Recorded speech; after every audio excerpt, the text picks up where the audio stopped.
production linked incentive scheme. So it was launched in 2020.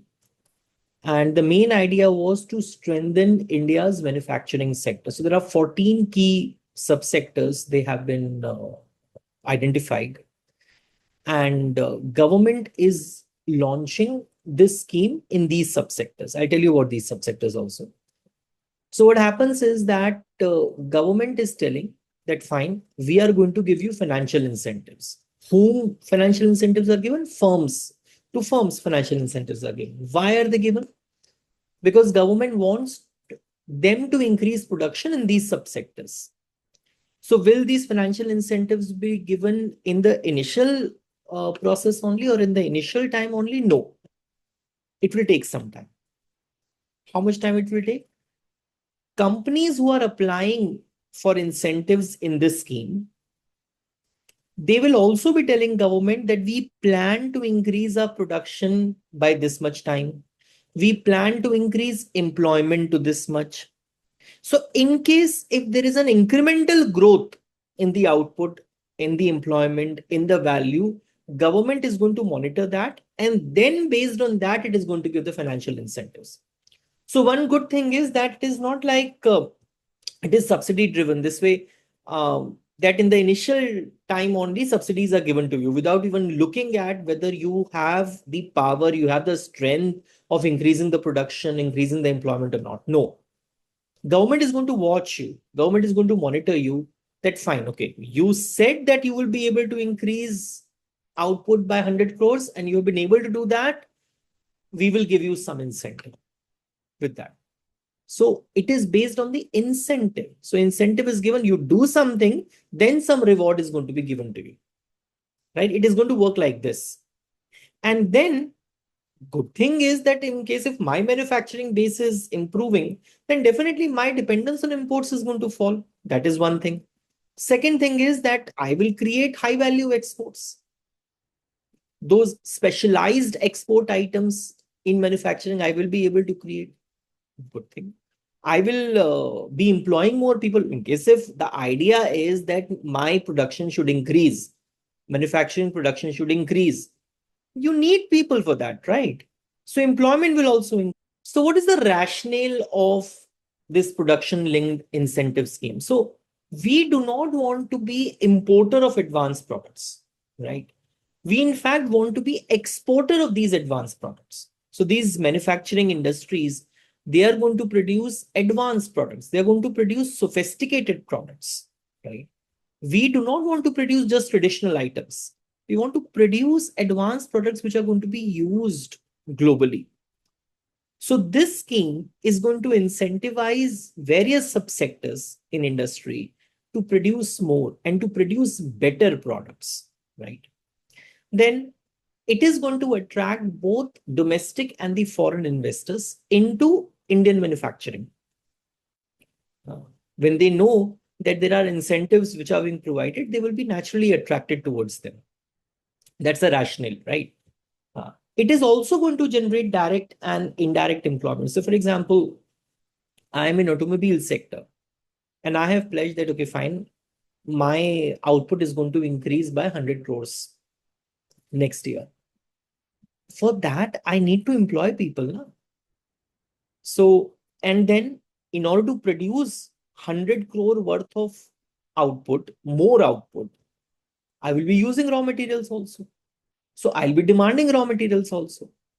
So those industries from whom I'm demanding raw materials, they will also be employing more people. So that is indirect employment. So one is direct employment, which I will be employing. Other is indirect employment, which my raw material suppliers will be employing. So with one scheme, there is an increase in employment at different levels. That is a good thing. Now, there are certain essential industries, for example, pharmaceuticals, medical devices, renewable energy. We do not want to be dependent upon global supply. We want to have a hub here in my country. For pharmaceuticals, I do not want to be dependent upon foreign supply. I want to develop it here, right? So we need to have self-reliance in these essential industries. And that is the reason those key subsectors which government has identified, those 14 key subsectors which government has identified, they are into these essential services, right? And essential industries, which is going to provide a very strong base for the Indian economy.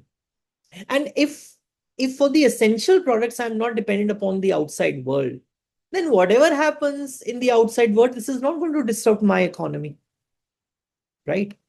Then earlier we used to, and even now to a certain extent, we export traditional low value items. We want to move away from producing low value items to exporting high valued items. Because when you export high valued items, you can get more money, right? That is demanded more. For low value item, whether you export or somebody else is going to export, there is not much difference. There are so many substitutes which are available. But for the high value item, in case if you are exporting that, then people will remember, oh, this is coming from India, right? So this incentive scheme can also transform India's positioning from the exporter of low valued items to being an exporter of the high valued end products. What are the different achievements of PLI scheme? So you look at the budget outlay, it was 1.97 lakh crores and 14 key sectors were identified.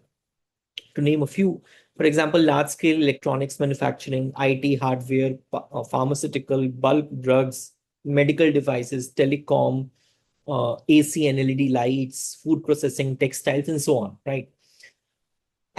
But what is the general impact of PLI scheme? So you look at exports. You look at exports, so exports increased exports increased by around 5.31 lakh crores, right? And across high valued sectors, for example, electronics, telecom, pharmaceuticals. So we were able to export these products now. Our employment also increased, both directly and indirectly. 11.5 lakh jobs were created. Investment also increased by 1.61 lakh crores. And there's a qualitative impact also. So India is being now integrated into global supply chain.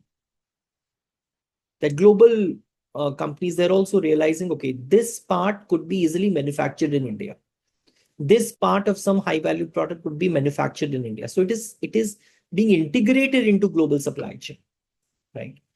And because our domestic capability is increasing, so we have been able to substitute imports also.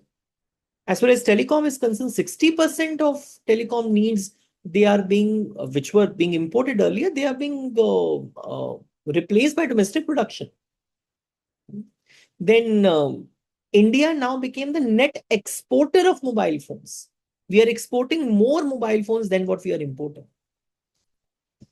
And various high-tech sectors like drones, solar, electric vehicle, the investment in these sectors, it gained momentum.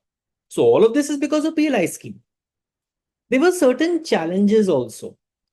So for example, in specialty steel, food processing, in these sectors, what was also seen that some firms withdrew because there was change in business plans, and also firms, they also withdraw their applications, right? Or because there were being delays in the reimbursement of incentives. That is also one of the things. I've told you one thing initially also, that in the first year, I'm going to commit to certain incremental production, that I will be able to increase production by this much amount. Then government is going to monitor it. Then government is going to give me incentives, financial incentives. So all of this is happening after the first year. So there is a delay in getting incentives. This delay can also work like a disincentive for some people. That's a challenge. Then in most of the capital intensive sectors, there are many dominant large firms. They do not allow MSME sectors to expand. So government will also have to think in these lines, that it is going to help MSME sector, even in the capital intensive sector, to expand, right? So I'm going to stop here. I hope it was useful to you. Thank you.